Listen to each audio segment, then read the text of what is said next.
Hey, what's up, guys? Back issue. These Tomorrow's Press, man. They make some good stuff. I think it's Roy Thomas. I keep mentioning Roy Thomas. A lot of it's the history of the comics, and I keep arguing that the last century or more of this stuff gives you enough fodder that you know. Although I've shown you new stuff that people are doing, it was a different model, you could say. But looking at it through here, the issue is haunted. All right, so it makes sense. October, House of Mystery. It focuses mostly on DC. But Marvel had a different kind of take with the horror stuff. Right?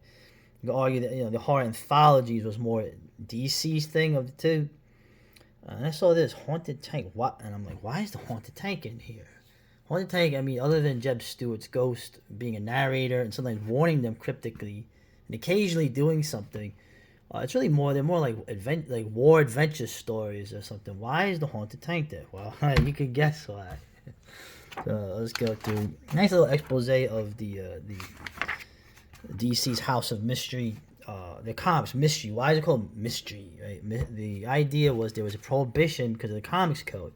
Okay, what had been self-instituted, by the way, with the old pre-code stuff. The horror comics were getting a little out of hand. Of course, they always mention the horror comics. Everybody forgets the crime comics, or probably even more the issue in that study. Like half of the stuff was crime comics. Okay, which you could argue, horror is a metaphor, but crime is pretty damn real, huh?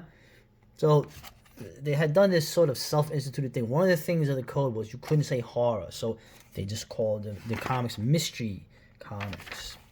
You see legends here like Carmine Infantino, Joe Orlando. These are guys who had links to the Golden Age, who then went on into the Silver Age, sort of becoming like editors.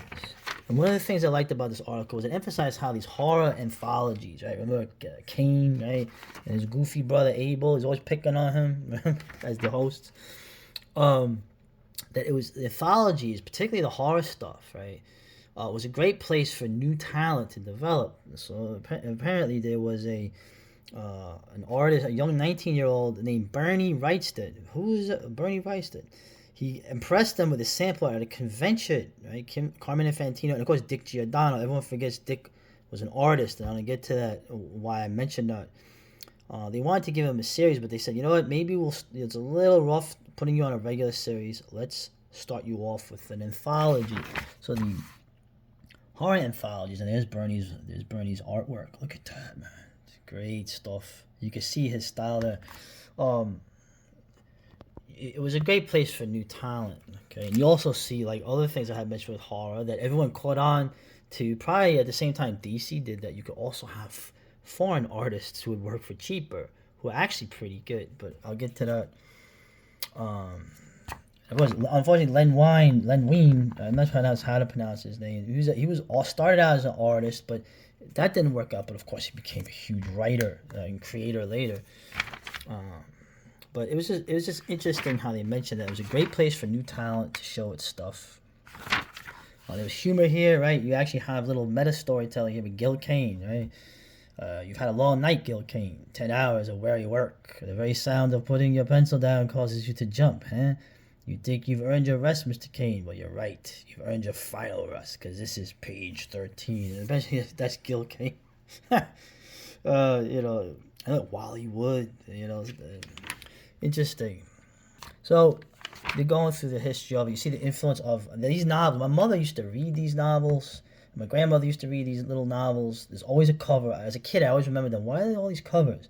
There's a woman in a nightgown at night looking ominously at a mansion or a castle, and there's some figure watching her at night. The gothic horror. This was like, Dark Shadows came out of this kind of thing. Very popular with the women, right? So you're trying to get the, horror stuff for all, right? Popular gothic romance novels, right? Was an influence here.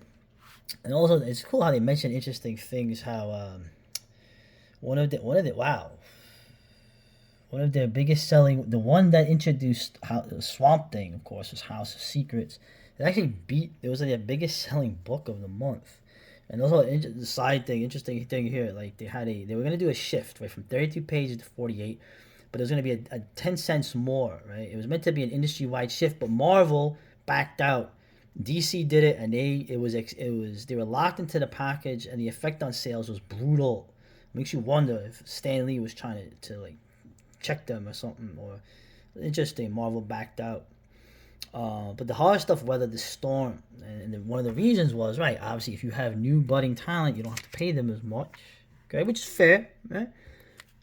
And then also how they bring up what the horror comics we're gonna do, especially the black and white ones. You get foreign artists, right? You get the Filipino artists. I mentioned them in the war titles, right?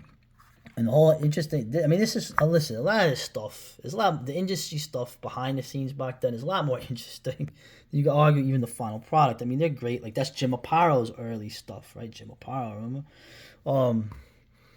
But yeah, the idea of the Filipino artists. Okay, they can speak English because they're kind of an occupied country. Yeah. And back in the Philippines, they would learn to work quick. They were getting 50 cents a page. Okay, so they were offering them the best they could offer the artist was $12 a page. So what they did was the guy who facilitated it would get $2, and the Filipinos would get 10, which is still a lot more than 50 cents a page. And that's like just look at all the artists. I'll mention them: Dizuniga, Redondo, Alfredo Acala, Fred Carrillo, Ernie Chan, E.R. Cruz, Alex Nino, Jerry Talawak, Ruben Yandok. These Filipino artists are amazing. Them and the South American artists who had a similar style. I'm glad that they're getting the attention. And they mentioned how in the when they had the downshift and the sales again, right? The mystery titles really got them through, right? Because of the lower costs. So it is interesting. Anyway, I'm going through this. That's right. JMD and Matt. This is at the end. He did something for Marvel. What was this? That's what they're breaking the comics. I like how look at Paul Levitz. Man, look how you're welcome to submit more ideas, but I suggest you use a professional typing service to type more slowly. The physical presentation of your manuscripts leaves something to be desired. Well, you might as well be honest. So obviously this guy became a big writer, particularly the '80s Justice League, which became sort of like a kind of a comedy bit, but. And I Vampire. I like that. In fact, there was this. Len didn't like it. I like this. I came back with another idea I had cooked up for a while. Greenberg the Vampire. Okay.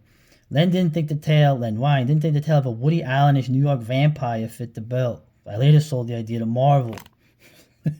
So he did. I Vampire was a lot. I remember this was actually pretty cool. Tom Sutton was the artist. Remember him? The idea of a heroic. This man tragically turned into a vampire and how he fought against his own. His bloodlust to try to do good, kind of like Paul Nash or something. Oh, he went to Brooklyn College. My mother took a night course there. I met Karen Berger. Of course, Karen Berger became huge later. But anyway, that's a little bit of the history there. We'll go.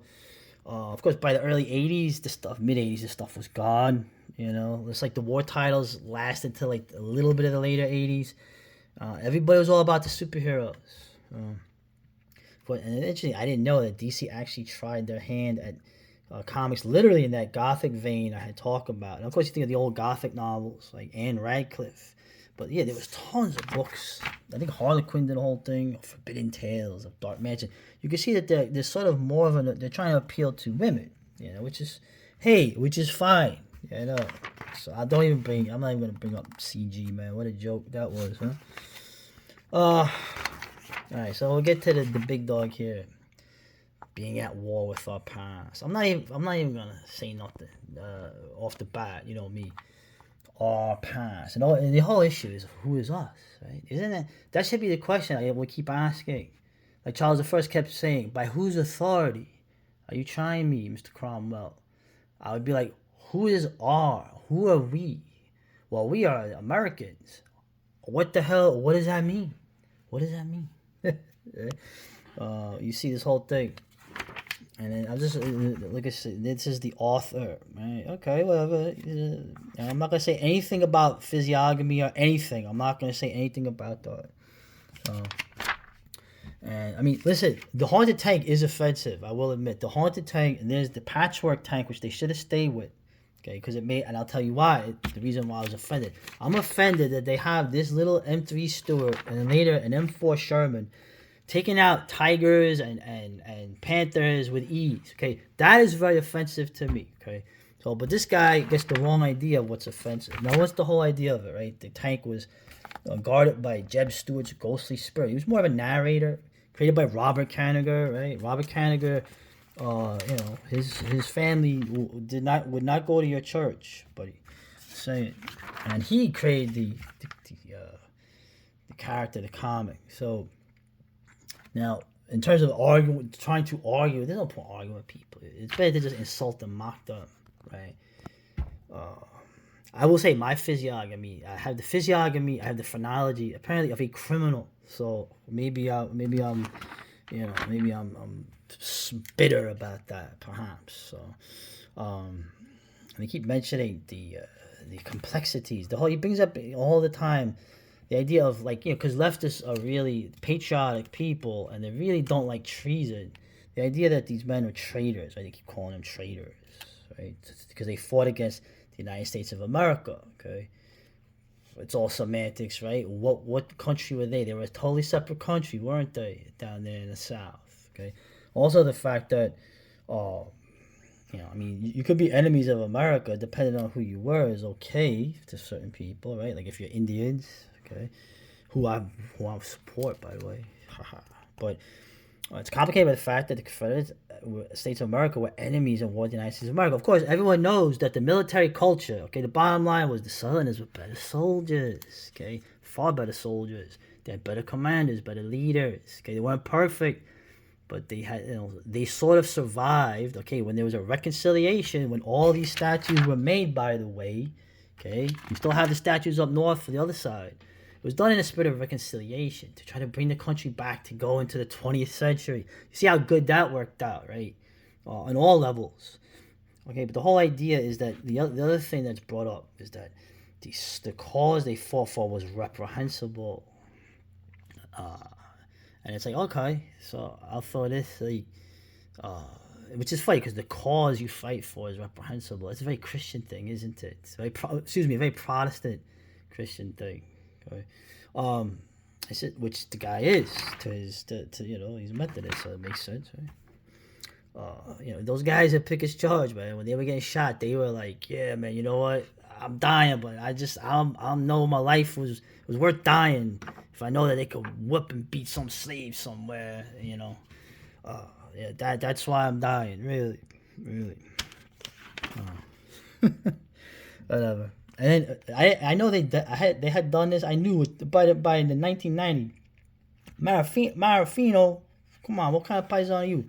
This guy, when I saw this come out in 2009, I already knew what the hell this was going to be, so I didn't even bother looking at it. I don't have to because he describes it in here, okay? That this guy was a descendant of him because he has, Jeb Stuart, he raped a slave woman. Okay. I think, isn't that slander? I think I don't call me crazy. I don't remember Jeb Stuart doing that. Okay, so you're essentially slandering a dead man, but it's okay. He's of enemy. He's an enemy country. We have enemies now, don't we? Right? I'm sure this guy would agree. We have enemies in Iran and Russia and China, right? And he's a ghost. Like Alexander the Great had nothing to do with the ghostly general being tied to Earth. Alexander the Great, the mass murderer, genocidal Alexander the Great, who's great. And a curse upon him. Wow, man! And then he actually has him physically punch Jeb Stuart. What a stupid fucking comic. Whatever. I knew that was happening. Our relationship with the past is messy. Well, of course. We are forever haunted by what came before. I'm the one telling you that. Historicism, right? You always live in the shadows of history. Particularly you live in the shadows of the conflict 80 years ago. Okay? And I always like the shared humanity. The problem, though, is that when you come from this point of view, your enemy doesn't have any humanity. Okay? That's why you see what you have then and what you have now. And now I got way too serious, but I figured in the middle of my horror fun, you're gonna throw this at me. I'm gonna come at you, son. So, yeah. And Gus was cool. They had an issue too, where Gus was like, "Yo, I don't like this thing," but then again, Gus is not supposed to be in the tank. If you know what I'm talking about. Anyway, You know, and just rounding it out, we have the guy going over the awesome covers of Eerie, right? They're crazy. Look at these colors. Look, I like the color scheme too. These definitely will strike you. Of course, they mentioned, I guess, their attempt at a house of, chambers of darkness, tower of shadows. This is Stan Lee trying to get in on the anthology action. Now, of course, Marvel in terms of horror, they did something in some ways. I guess that makes sense for them. They made horror superheroes. They made horror characters. They made comics like Ghost Rider, Werewolf by Night, Man Thing. And I keep mentioning the genius of Tomb of Dracula, where it's like, hey, how the hell are you going to make Dracula a good guy? You're not. You're actually going to make him a badass, and the heroes are going to be the people hunting him who can never really beat him. And along the way, he fights other supernatural entities. So, and there's Jim Steranko. There's that art I was talking about. Look at that. Look at the use of the blacks. Man, it's really cool. And one last little thing, too, to Roy Thomas here, right? Everyone forgets the first Lovecraft adaptions, which is really like the Monster Kid era, like Roy Thomas and them. These are guys who are reading Lovecraft, reading Howard, and they're the ones who sort of got them into the comics. Now, they adapted 3 Lovecraft stories, right? Interesting. But he didn't really catch on into the comic work as much. What did catch on was this Star the Slayer, which is essentially a way to try to say, hey man, let's see if this thing, and there's Barry Smith, right? Look at his art. It's like he's basically trying to be Kirby at this point. Let's see if this will work. And then the next thing you know, Conan explodes. And you got even Cole, the original version of Conan. It just explodes in popularity. So that was Roy Thomas. And what's anything, Tales from the Unexpected? I don't know, just more comics, more horror comics. I like this one. What kind of family did I marry into? Oh, hey, I don't care. Look at her, bro. It's worth it.